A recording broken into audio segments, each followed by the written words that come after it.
Good morning my dear friends, village girl মানা চ্যানেলে তোমাদের সবাইকে স্বাগত এবং অনেক অনেক ভালোবাসা। আশা করি তোমরা সবাই ভালো আছো বন্ধুরা, আমরাও ভালো আছি। গতকাল ভিডিও করতে পারিনি কারণ গতকাল না মামি আসেনি। মামি না এলে বুঝতেই পারছো কতটুকু চাপের মধ্যে থাকতে হয়। প্রচুর হেল্প করে থাকে আমাদের। যদিও ভেবেছিলাম সন্ধ্যের পর ভিডিওটা স্টার্ট করব, কারণ বড় রাস্তার উপরে আমার ভাসুরের দোকানে যাওয়ার কথা ছিল ওর একটা ওষুধ আনার জন্য। বেরোনো হলো না আর শুরুও করিনি। স্বাধীন তো বন্ধুরা শরীরের উপর দিয়ে যা ধকল গেছে বলে বোঝাতে পারবো না। হাত দেয় না বাবা। রাতের বেলাতে ওনার আরেক রূপ দেখতে হয়েছে। কাল ঘুমিয়ে পড়েছিল, প্রায় 8:30টার দিকে ঘুম পাড়িয়ে দিয়েছিলাম। তো 12:30টার দিকে ওনার ঘুম ভেঙে গেছে। এর মাঝে ঘুমের মধ্যেই দু একবার বোধহয় খেয়েছে। 12:30টার দিকে ঘুম ভাঙার পর তখন আমি জাস্ট বিছানায় উঠবো, আমি খেয়ে দিয়ে মুখটাও ভালো করে ধুতে পারিনি, তখন ওনার খেলা আরম্ভ হয়ে গেছে। ওই যে খেলা শুরু হয়েছে বন্ধুরা, ওর কি হাসি আনন্দ লাফালাফি, ভিডিও করতে পারলে তোমরা দেখতে পারতে। ওই সময় আর হাতে ক্যামেরা ওঠেনি। এই করতে করতে হঠাৎ করে কানে এলো পাখির আওয়াজ। ঘড়িতে দেখি 4:30 বাজে। কি করব, শুয়ে থেকেই না আমার মাথা ঘোরাচ্ছিল, এত শরীর খারাপ লাগছিল। তারপর বাধ্য হয়ে ওর পাপাকে ফোন করে নিলাম। তো সকাল হয়ে আসছে জানি, মনে হলো যদি 2-1 ঘন্টাও না ঘুমাই আজকে চলতে পারবো না, আজকেও মামি আসবেন না। তাই জন্য পরে ওর পাপাকে ডেকেছি বাধ্য হয়ে, তা না হলে আমি সহজে ডাকি না। তো ও গিয়ে তারপর আধ ঘন্টা 40 মিনিটের মতো ছিল। তারপর পাপার কোলে গিয়ে কিছুক্ষণ থাকার পর ঘুমিয়েছে। সকালবেলায় তো আবার বাইরে বের করতে হয়। সকালে এখন নেই, প্রায় 9:30-10টার মতো বাজে বোধ হয়। আমার আর ওকে উঠোনে নিয়ে হাঁটার মতো ক্ষমতা নেই। আমার চোখ মুখ দেখেই বুঝতে পারছো। প্রেশার মাপালে মারাত্মক লো আসবে, মাপাচ্ছি না জানি। এখন আমার লো প্রেশারের ওপর দিয়ে চলতে হবে একে নিয়ে। তাই না, এখানে জলচুকিটা ছিল, বসে আছি, বসে একে নিয়ে খেলছি। তো ওর পাপা এলে তারপর কাজকর্ম শুরু হবে। একটা দিক পাপা মারতে চাচ্ছে। টেটটা তো আনছিলাম, ব্যথার যেটা।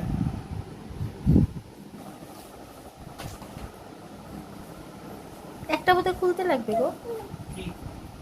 ওই যে নিওপেপটিনটা, হ্যাঁ এটা এখানে রাখো। মারবে বলছে পাপা। পাপা কিন্তু সত্যি সত্যি মারবে। পাপা সত্যি সত্যি মারবে আজকে। তুমি দুষ্টুমি করো। ঘুমি নাই তোমার? ঘুমি নাই? হুম, দুষ্টু। মার মাথাটা দেখতো, কাল থেকে আঁচু নাই, তেল নাই।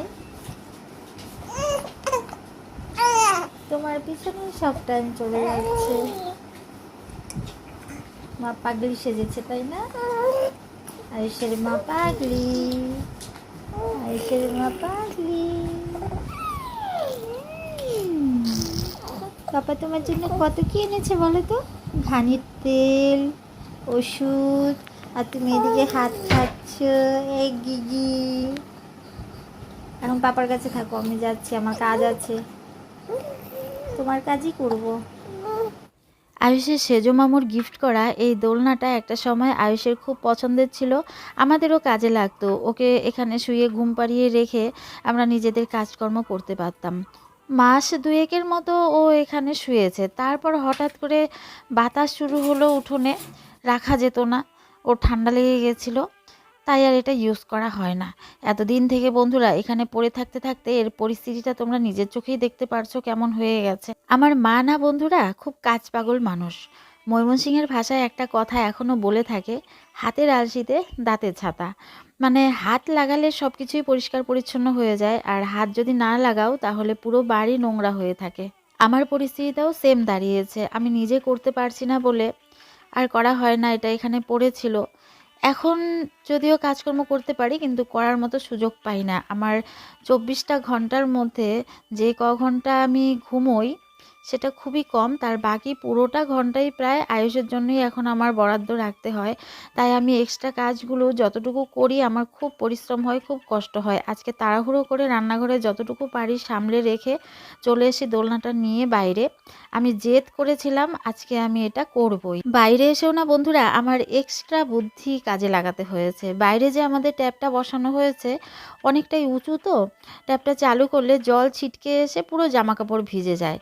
তো হঠাৎ করে মাথায় এলো এখানে যদি আমি একটু পাইপ এক্সট্রা লাগিয়ে দিই তাহলে জলটা একটু নিচুতে পড়বে, আমার জল কম ছাড়লেও হবে, অল্প জলেই কাজ করতে পারবো। আর আমি এই পাইপটার সাহায্যে মানে কিছু ধোয়াধুয়ির কাজ হলেও ইজিলি করতে পারবো।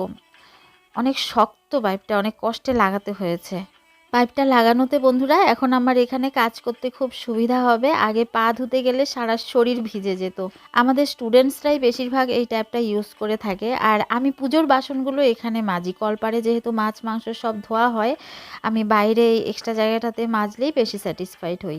দোলনাটার এমন পরিস্থিতি হয়েছে বন্ধুরা, এমনভাবে নোংরা আটকে আছে, আমি টুথব্রাশ দিয়ে ব্রাশ করে করে সমস্ত নোংরা পরিষ্কার করছি। প্রথমে আমি একটা মগের মধ্যে সার্ফ গুলে নিয়ে সেই সার্ফের জলে দোলনাটা ভিজিয়েছি। এখন পুরো দোলনাটা কিন্তু বন্ধুরা আমি একটু একটু করে ব্রাশ করে নিয়েছি। এবার বালতিতে জল ভরে ভরে আমি এটা ধুয়ে নিচ্ছি। বন্ধুরা ভিডিওর মাঝে তোমাদের আমি একটা ইম্পর্টেন্ট কথা বলছি। আজ আমি প্রায় 7-8 দিন পর ভিডিওতে ভয়েস অ্যাড করছি, তাই তোমাদের বলার সুযোগ হচ্ছে। আমি কিন্তু লাস্ট 7-8 দিন থেকে ভিডিও দিতে পারছি না।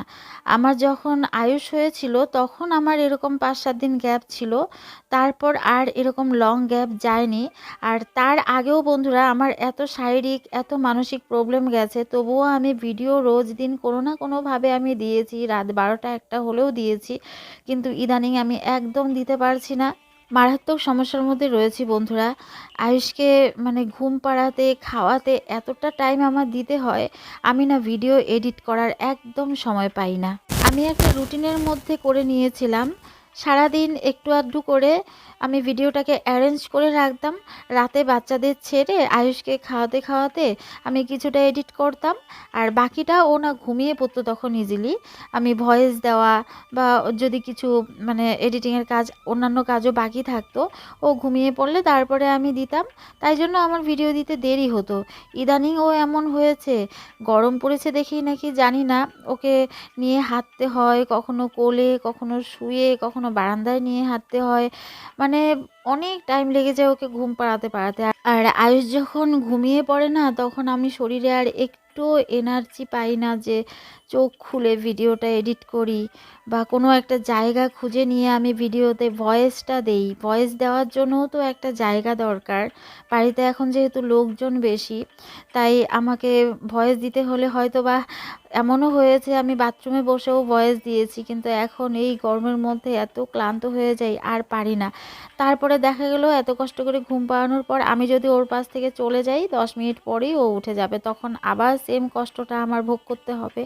তাই জন্য বন্ধুরা প্রত্যেক দিনই ভাবি আজকে যে করেই হোক ভিডিও এডিট করব, আজকে যে করেই হোক ভিডিও দেব, কিন্তু আর হয়ে ওঠে না। আমার এত শখের জায়গাটা, এত কমফোর্টেবল জায়গাটা, যেখানে আমি মানে সারাদিনের ক্লান্তি দূর করতাম এখানে এসে তোমাদের সঙ্গে কথা বলে, তোমাদের ভিডিও দেখে। তোমাদের ভিডিও তো এখন সত্যি কথা বন্ধুরা আমি ঠিকঠাক দেখতেই পারি না। অনেক সময় আমি চালিয়ে তোমাদের ওয়াচ টাইম দেওয়ার চেষ্টা করি বন্ধুরা, কারণ নেট প্যাক তো আমার ভরা থাকে। আমি যদি মিউট করে চালিয়ে রাখি, আমার মতো কোনো এক দিদি বা বোন হয়তো ওয়াচ টাইমটা পাবে, ওর উপকারে লাগবে। তাই জন্য না আমি নেটটা খরচ করার জন্য তোমাদের ভিডিও অন করে রাখি। আমি কমেন্ট করতে পারি না বা দেখতে পারি না, তোমাদের কোনো স্ট্যাটাস আমি জানতে পারি না, কিন্তু আমি অনেককেই সাপোর্ট করি এভাবে। তো জানি না আমি আবার আগের মতো রুটিনে ফিরে আসতে পারবো কি না, আমি ভিডিও আবার কন্টিনিউ করতে পারবো কি না। ওয়াচ টাইম তো প্রতিদিন মানে 6-7 ঘন্টা, 10 ঘন্টা, 15 ঘন্টা করে কেটে যাচ্ছে, সেসব তো আর ভাবছি না। আমার চ্যানেলটা বন্ধুরা একদম মানে সাকসেসের দোরগোড়ায় চলে এসেছিলো, এই মুহূর্তে এসে আমি পিছিয়ে পড়ছি। জানি না আমি কবে উঠে দাঁড়াবো, তোমরা আমায় সাপোর্ট করবে কিনা কখনো।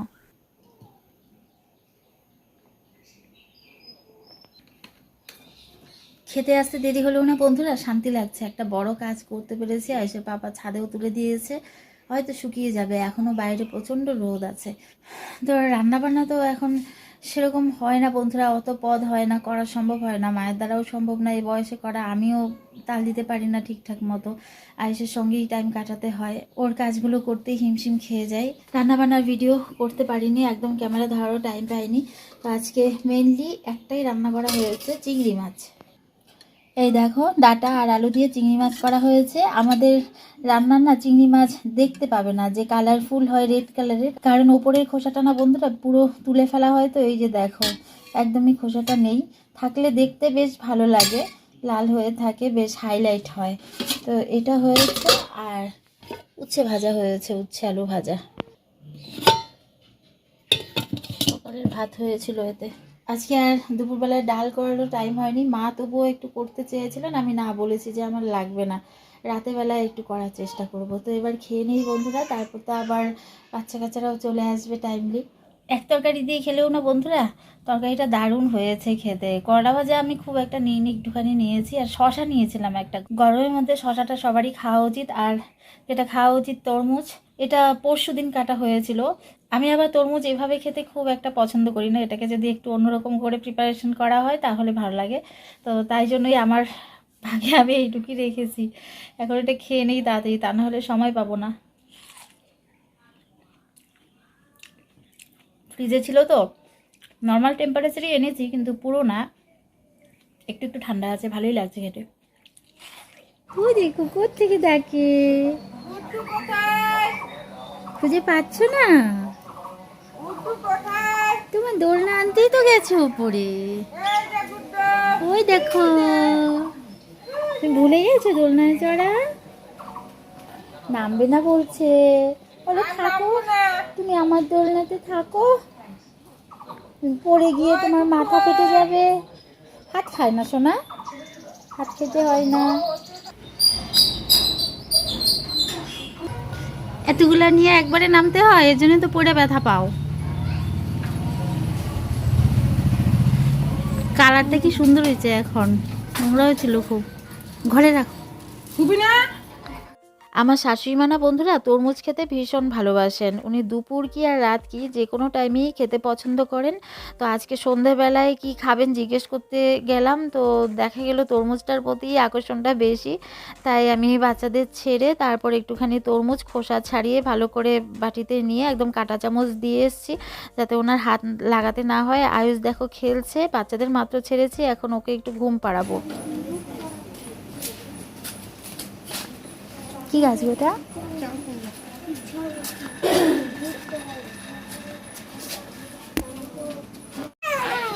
দাদারা পড়ছে তো এখানে, খেলু খেলু করবে না তোমার সঙ্গে? আমার তো বন্ধুরা বিকেল থেকে মাঝখানে ঘন্টাখানেক ব্রেক দিয়ে দুটো শিডিউলে পড়া থাকে। তো রাতে বাচ্চাদের ছাড়ার পর রান্নাঘরে এসছি। আজকে তো আমাদের মেম্বার বেশি, ননাসটা এসছে। আমি মেন কাজ করছি না, আমি হেল্পিং মেম্বার বলতে পারো। আলু ভাজাটা কেটেছে আমার শাশুড়ি মা, বসিয়েছেও, এখন একটু নাড়াচাড়া করছি, আর বাকি টুকিটাকি বাসন টাসন ধুয়ে রেডি করছি, খাবার থালাগুলো। তো এবার আমি করব, আমার একটা বিশেষ কাজ আছে, তোমরা দেখতে পারবে কি কাজ করব। অ্যাকচুয়ালি আমার শাশুড়ি মায়ের যে এতদিন ধরে চেক আপ চলছিল, বিভিন্ন ধরনের টেস্ট চলছিল, তোমাদের বলেছিলাম ওনার একটা অপারেশন করাতে হবে।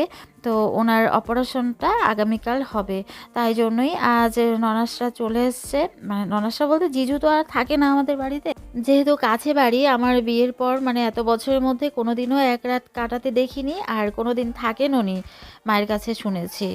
তো কাছে যেহেতু, তাই খাওয়া দাওয়ায় কোনো প্রবলেম পড়ে না, এখানেই খেয়ে যেতে পারে। তোমাদের বলেছিলাম আমি একটা বিশেষ কাজ করব, সেই কাজটা নিয়েই বসেছি। আমার শাশুড়ি মা তো চাটনি খেতে ভীষণই ভালোবাসেন। তো অপারেশন হলে তো আর চাটনি খেতে পারবেন না উনি, তাই জন্য না দুশ্চিন্তা করছিলেন যে চাটনি খেতে পারবো না অনেক দিন। চাটনি দিয়ে উনি ভাত খেতে ভীষণই ভালোবাসেন, তাই একটু চাটনি রেডি করছি। জানি না আমি কখন করতে পারবো এটা। প্ল্যান করেছিলাম খাওয়া দাওয়ার পর আমি এক ফাঁকে এটা করে নেব, কিন্তু সেটা আর সম্ভব হয়নি বন্ধুরা। আয়ুষ ঘুমোচ্ছে, কিন্তু উঠে পড়েছিল। দেখো দোলনাটা এক বিকেলের মধ্যেই শুকিয়ে গেছে, আর এখন একদম মানে দোকান থেকে কিনে আনা হয়েছে মনে হচ্ছে, এরকম চিকচিক করছে। তো এখন ঘড়িতে কটা বাজে বন্ধুরা, তোমরা একটু বাদেই ঘড়ি দেখতে পারবে। মশা ঢুকে পড়েছিল কিছু, আমি মশারির ভেতরে মশাগুলো মারলাম। এবার পা টিপে টিপে আমি আয়ুষকে রেখে, মানে ঘুমন্ত অবস্থায় রেখে আমি নিচে নামছি। ওই যে চাটনির আয়োজনটা রেডি করেছিলাম, করতে তো পারিনি, তাই এটা এখন আমাকে এই রাত মানে শেষ হতে চললো, মানে ভোর বলতে পারো, 4:25 মতো বাজে, এখন এই কাজটা আমাকে করতে হবে। তো পা টিপে টিপে রান্নাঘরে আসতে হয়েছে। আগের ঘরটাতে, মানে আমার ঘরের আগে যে ঘরটা, ওখানে তায়েশের পাপা ঘুমিয়েছে, আওয়াজ হলে ওর ঘুম নষ্ট হয়ে যাবে। এই যে দেখো সব আমি রেডি করে রেখেছিলাম, আমসত্ত্ব খেজুর দিয়ে চাটনি করব, দু একটা পিঁপড়েও চলে এসছে। এখন এগুলিকে ধুয়ে পরিষ্কার করতে আমার আরও টাইম লেগে যাবে। তো গ্যাস অন করে দিলাম বন্ধুরা। গ্যাসের ওভেনে কিন্তু আমার কড়াইটাও বসানো ছিল, কিন্তু আয়ুষ এতই মানে আমাকে আঁকড়ে ধরেছিল, আমি না ওকে রেখে আর আসতে পারিনি। এই এত রাতে গিয়ে ও পিওর ঘুমিয়েছে। তাই এখন আমি এসেছি ঘুম চোখে নিয়েই আমার শাশুড়িমায়ের পছন্দের চাটনি তৈরি করতে। উনি ভীষণ ভালোবাসেন আমসত্ত্বের চাটনি। আমার বিয়ের আগে এই চাটনিটা এই বাড়িতে হতো না, এটা আমি এসে করতে শুরু করেছি। আমার ননাসরাও খেতে ভালোবাসে, শাশুড়িমাও ভালোবাসেন এটা খেতে। আমি কিন্তু বন্ধুরা আমসত্ত্ব খেজুর দিয়ে চাটনিটা খুবই সিম্পলভাবে করি। লাস্টে এমন একটা ইনগ্রেডিয়েন্টস দিই যেটার জন্য টেস্টটা না অনেক গুণ বেড়ে যায়। তবে বন্ধুরা আজকে জানি না এই ঘুম চোখে শেষ রাতের রান্নাটা কতটুকু টেস্টি হবে। রান্না করছি অনেক মন থেকে, মানে তৃপ্তি করে শাশুড়িমাকে খাওয়ানোর জন্য, কিন্তু জানি না উনি কতটুকু তৃপ্তি করে খেতে পারবেন, কতটুকু ভালো হবে সেটা কাল খেলে তারপরে বোঝা যাবে। একদম সিম্পলভাবে করছি। দেখো সর্ষে আর শুকনো লঙ্কা ফোড়ন দিয়েছি, তেজপাতাও দিতে পারিনি, তেজপাতা শেষ হয়ে গেছে, বাড়ি গিয়েছিলাম তেজপাতা আনতেই ভুলে গেছি। আবার যখন যাব তখন নিয়ে আসবো। তেজপাতার গাছ যেহেতু আমার বাড়িতে আছে, তাই এখানে তেজপাতা কিনতে দেওয়া হয় না, আমার বাড়ি থেকেই আমি যখন আসি তখন নিয়ে আসা হয়। তো বন্ধুরা চোখে না একটু জল দিয়ে এলাম, তাকাতে পারছিলাম না, খুব জ্বালা করছিল চোখটা, জলটা দিয়ে বেশ আরাম লাগছে। চাটনিটা বন্ধুরা জাল হচ্ছে, যে দেখো হয়েই এসছে, চিনি দিয়েছি, চিনিটা ভালো করে জাল না হওয়া পর্যন্ত নামানো যাবে না। এই যে চাটনিটা জাল হচ্ছে, আর আমি আয়ুষের পাশে এসেই বন্ধুরা মাথা নিচু করে বসে আছি। ঘুম একটা জিনিস না হলে তো শরীর একদমই খারাপ লাগে। এমনিতেই ছোট বাচ্চা থাকলে মায়েরা শান্তিমতো ঘুমোতে পারে না, কিন্তু আমার তো আজকে পুরো রাতটাই জাগা। এই যে দেখো লাস্টে যেটা দিয়ে থাকি আমি, একটু লেবুর রস দিয়ে থাকি। তো চাটনিটা নামিয়ে ফেলেছি, পুরো মশার উপদ্রব ছিল, তোমরা হয়তো দু একটা মশা উঠতেও দেখেছো। এবার গিয়ে ঘন্টাখানেক ঘুমানোর চেষ্টা করি বন্ধুরা। তোমরা সবাই সুস্থ থেকো, ভালো থেকো, আবার দেখা হচ্ছে।